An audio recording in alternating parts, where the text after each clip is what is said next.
On Friday, the Trump administration released its 2026 budget request and recommendations, and there's a lot in there that will affect Americans moving forward across the nation if Congress signs off, including cuts and changes to education and public health spending.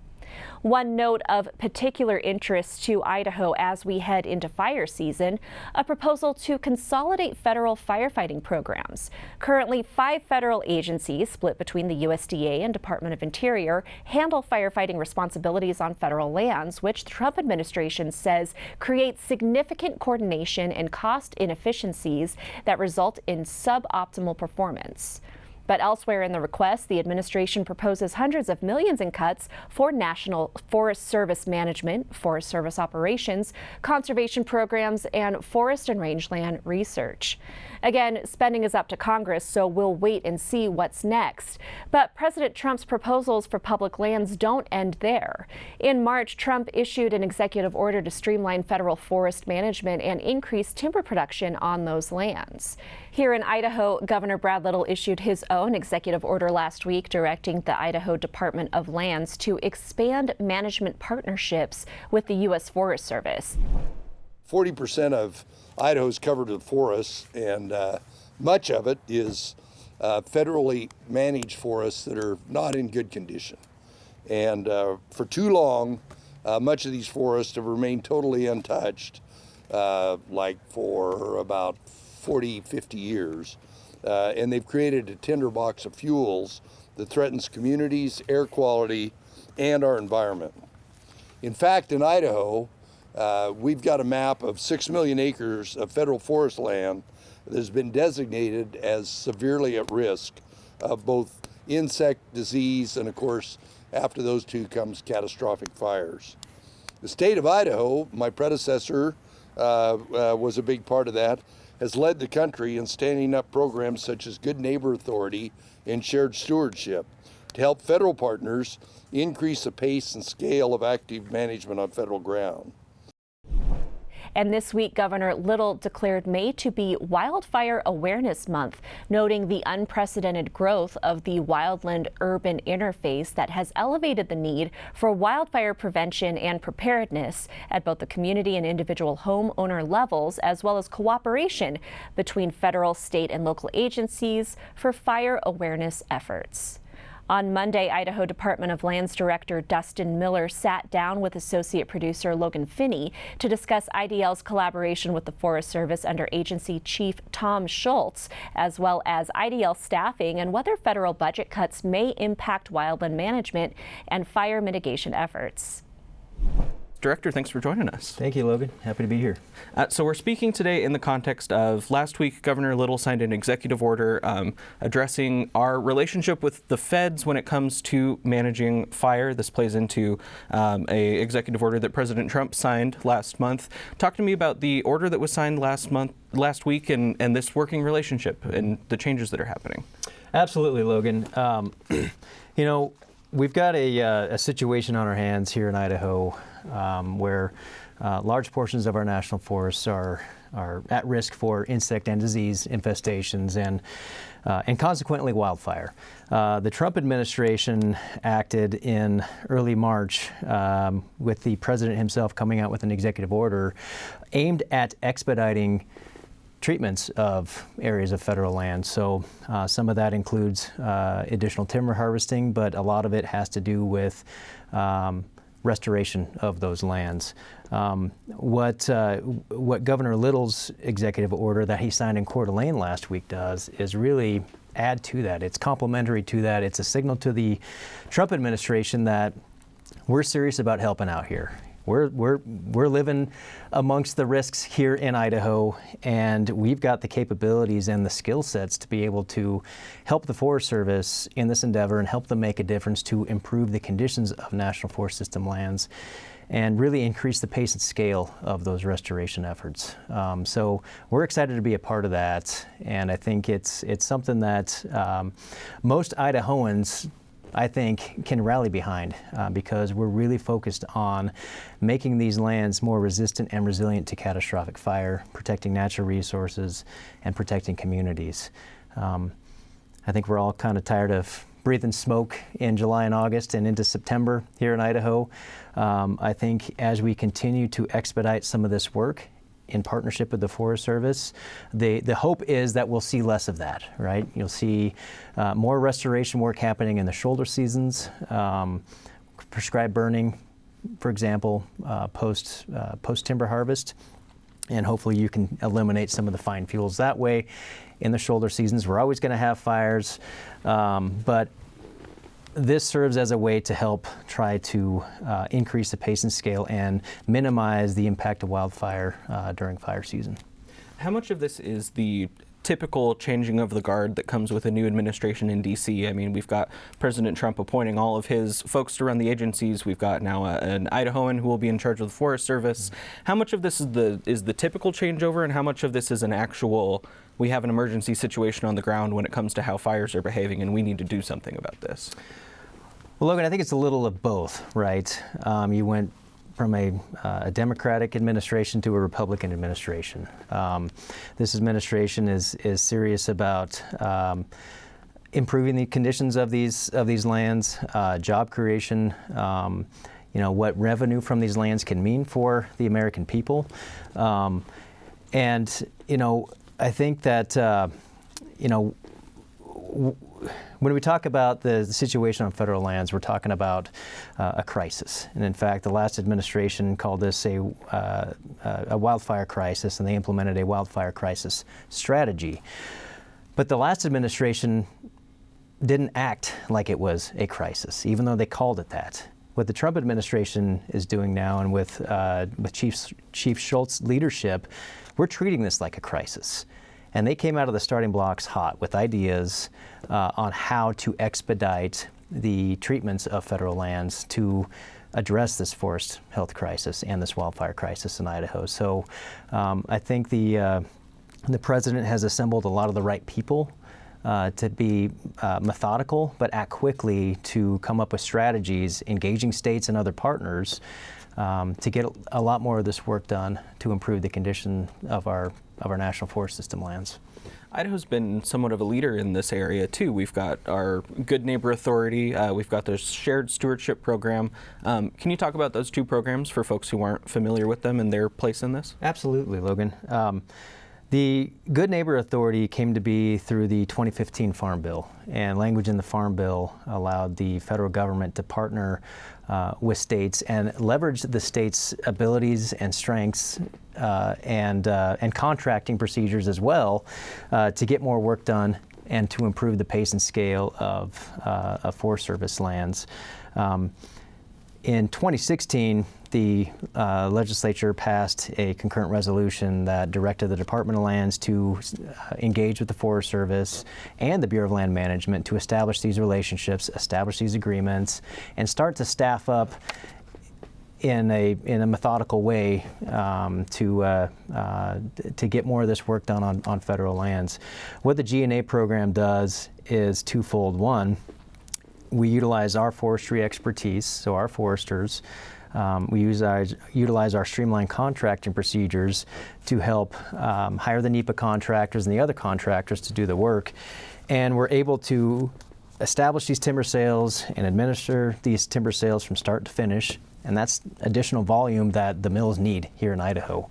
About 50 million board feet of timber volume was sold through the G&A program last year, and that's pretty significant.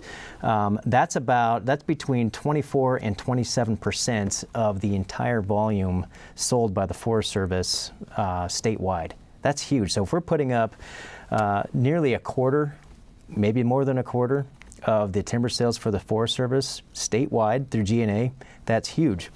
But the one thing that is often left out of a lot of these conversations is the work going back onto the ground and the money going back onto the ground to restore these areas. So you're generating revenue from those federal timber sales. After our costs are covered, money is rolled forward to plan the next timber sale, but money is also rolled forward for the restoration work on the ground. Fish and wildlife habitat restoration, working very closely with our partners at Idaho Fish and Game. The road and trail work, the improvements there. culvert replacements, noxious weed abatements, those types of things. Prescribed burning, for example, I talked about that earlier. Mechanical thinning. The idea here is to make those lands more resistant and resilient to insect and disease infestations and certainly wildfire. And so that restoration piece is critical. That's something that everybody can rally behind. And through our G&A program, we're able to get a lot of that work done. To broaden that out a little bit more to shared stewardship, that's our cross-boundary work. So Please, go ahead, yeah. It's not only our work on federal lands, the federal lands is complementary to everything else. So our work on state endowment trust lands, which are managed for timber production, on those timbered acres. And a lot of that revenue goes towards schools. Goes to public schools and other institutions per the Constitution. But a big focus of shared stewardship is working with private landowners as well. In that wild and urban interface where timberlands are meeting development and the built environment, those are critical places for us to do more work through shared stewardship, establishing those relationships, utilizing grant funds to hire contractors to get a lot of that work done, to make those areas within that wild and urban interface more resistant to catastrophic fire. If you take a look at what's happening around us, California and Oregon, the major wildfire disasters that they've had, the governor is working, diligently to implement these programs to avoid those types of things here in Idaho. So we're excited about this partnership with the federal government. There's the WUI, that wildland urban interface that's growing as the state is growing. Talk to me a little bit more about those shared stewardship, those partnerships with the local agencies when it comes to places where people are living, where you're suddenly dealing with structure fires, which is not what your Department of Lands firefighters are trained to deal with. Right, absolutely, Logan. When it comes to the wild and urban interface, a lot of that ground is our primary responsibility for fire suppression. They're private acres, private timberland acres. If you look in North Idaho, you look at Kootenai County and the long corridor between, Coeur d'Alene all the way up to Bonners Ferry. A lot of that ground is our primary protection, and it's expanding. You've got about 2 million people, I think north of 2 million people now in the state. You have an expanding wild and urban interface. You have more human-caused ignitions. We're chasing a lot more fire. And let alone, fire season is now on average about 32 days longer than it was 10 years ago. And so we're having more extreme fire behavior, longer seasons, more primary protection in these areas where humans are at risk.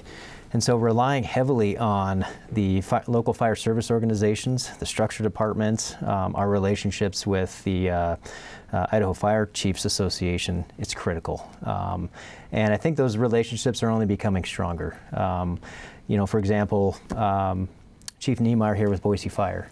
If it wasn't for the efforts of him and his crews on the Valley Fire here, protecting that built environment in the wild and urban interface, it would have been a much different story. We didn't lose any structures.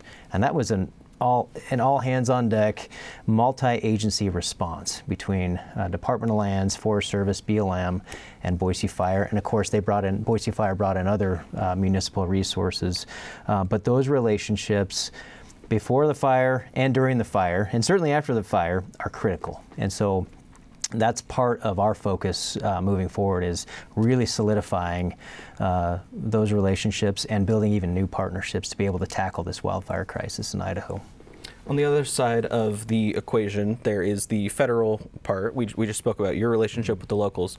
When it comes to the federal government in fire management, you spoke very highly of the Trump administration's footing in dealing with this issue, but there's also a lot of uncertainty at the federal level right now. Are you concerned that layoffs and other management uncertainty at the federal level will impact those relationships as we're trying to ramp up collaboration with the Forest Service at the same time?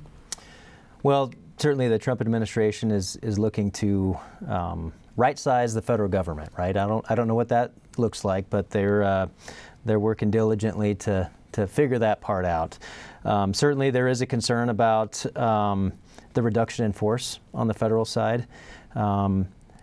You've got employees at the Forest Service and the BLM that are taking the various early retirement programs that are being offered.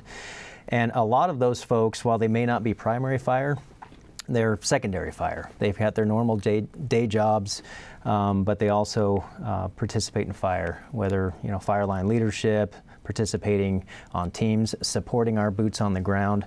And so there is a concern about how many of those people may be qualified in those areas that will not be working anymore, right? Because this is someone who in a typical day would be working in an office building at a desk job, but when you need bodies on the ground, they're qualified and able to go out and serve on the fire. Yeah, whatever their role may be, they are playing a role. Many of them are playing a role in fire, and so we call that at IDL our militia crew. I think the feds do as well. Where our militia folks, we rely heavily on them. They're, foresters, range professionals, folks that work in the various offices, even right here in the Boise office. And when the fire bell rings and we say, hey, I need all hands, anybody who's available for fire, and it's not difficult to get our people involved in fire. They jump in and they help out, which is what I really love about IDL. But that militia crew, both on the federal and the state side, are critical. They play critical roles during fire season, and so I guess that would be a concern, depending on which positions are being eliminated, or which ones are being offered that early retirement. So we'll see how it all shakes out, I guess. In the realm of things that you have direct say over at IDL, how's your staffing looking at that point? You guys have done a lot of work with the legislature in the last couple of years, working on targeting pay increasements, compensation. What's staffing look like at the department, and have those investments been successful? Yeah, we've been really focused on this piece, Logan. Over the last several years, we've really been focused on modernizing our operations, and with that comes with additional ways to improve compensation for our firefighters and our fire line leadership. So we have increased pay. We have provided hazard pay now for our wildland firefighters and folks that do go out to the fire line, right? And so that hazard pay component is now largely consistent with what the feds are paying. So that kind of levels the playing field a little bit there. Bonuses. The last two budget cycles now, the governor has tucked into IDL's budget $1 million each year for us to pay bonuses to our wildland firefighters, setting up a structure and a sliding scale for how we do that. But this was the second year, starting here in July with FY26. That'll be our second year that we'll be able to offer those bonuses to our wildland firefighters and support staff. So that's huge, right? And we've done a number of different things there to work on compensation. Really trying to build our capacity in fire line leadership and filling critical positions and creating critical positions that we need, given the demand and the kind of fire load we're seeing now. And so the legislature has been helpful and supportive in large part to our modernization efforts. We still lag behind the feds, but we're working that way. The governor has laid out his recommendations. He established a wildfire roundtable in 2023, and you fast forward almost a year later in the summer of 2024. The governor unveiled those recommendations, and that helps us continue down this path of modernization of our efforts and our partnership work. And we also do have a new draft strategic plan for our wildland fire program that helps guide our efforts over the next 10 and 20 years. And it helps us stay on this track of modernizing and making sure that we've got the resources, the training, the personnel, and the capabilities to deal with this expanding wildfire issue here in Idaho. So I think there's reasons to be optimistic. Something that didn't get funded or didn't receive the funding in the way that the governor had recommended is the fire suppression fund, the actual funding that you guys use to pay for the firefighting. You guys do have the authority to use what are called deficiency warrants. Yeah. So spending the money, we're not going to stop fighting the fire just because the account is empty. You have to do that work and then come back to the legislature in the following year. Briefly explain what the governor was asking for and what the status quo looks like with that not being taken up by the legislature. Yeah. So historically, both Governor Otter and Governor Little now have been focused on pre-funding the fire suppression account. You're right, we do have the ability to utilize deficiency warrant spending authority, meaning if you've got nothing in the suppression account, you can put it all on a credit card, and let's hope the money is there come January, February, when I need to go back and ask the legislature to pay the bills. So we're grateful to have that authority. But I think what the governor really wants to stay focused on is pre-funding that suppression account. If we have the money to do it, we know fire seasons are going to be at least $50–60 million moving forward. And they're not going away. A couple years ago, and they're not going away. A couple years ago, we had close to an $80 million fire season. And so if the money's available, it's been good practice by the governor to pre-fund that suppression account so we have the money. The governor had asked for $100 million for FY26. 60 of that was a supplemental for FY25 to replenish what we spent, and then $40 million ongoing. So about $100 million this budget cycle, with a lot of different competing interests, and tax relief being one of them. And tax relief is huge. That's very impactful for Idahoans, and certainly I support that. But there wasn't enough money to fulfill that request for the suppression account to get all the way there. So $40 million one time was provided. We're grateful for that. That adds to about maybe $12 million, I think, is what we currently have in the suppression account. We're still reconciling costs from the last fire season. But let's say we have about $52 million in there. Hopefully that gets us by, but if it doesn't, I'm going to have to utilize the deficiency warrant spending authority, and then hoping the legislature has some money for me when if I have to utilize the credit card, right? We call it the credit card. So if I have to utilize that, I'm hoping that the money will be available to pay those bills, post-fire season. So, but again, I'm grateful for what the legislature did fund. Well, we'll have to have you back at the end of the fire season to catch up with you. Oh, absolutely. Director Dustin Miller with the Idaho Department of Lands, thanks for making time for us. Great. Thanks, Logan.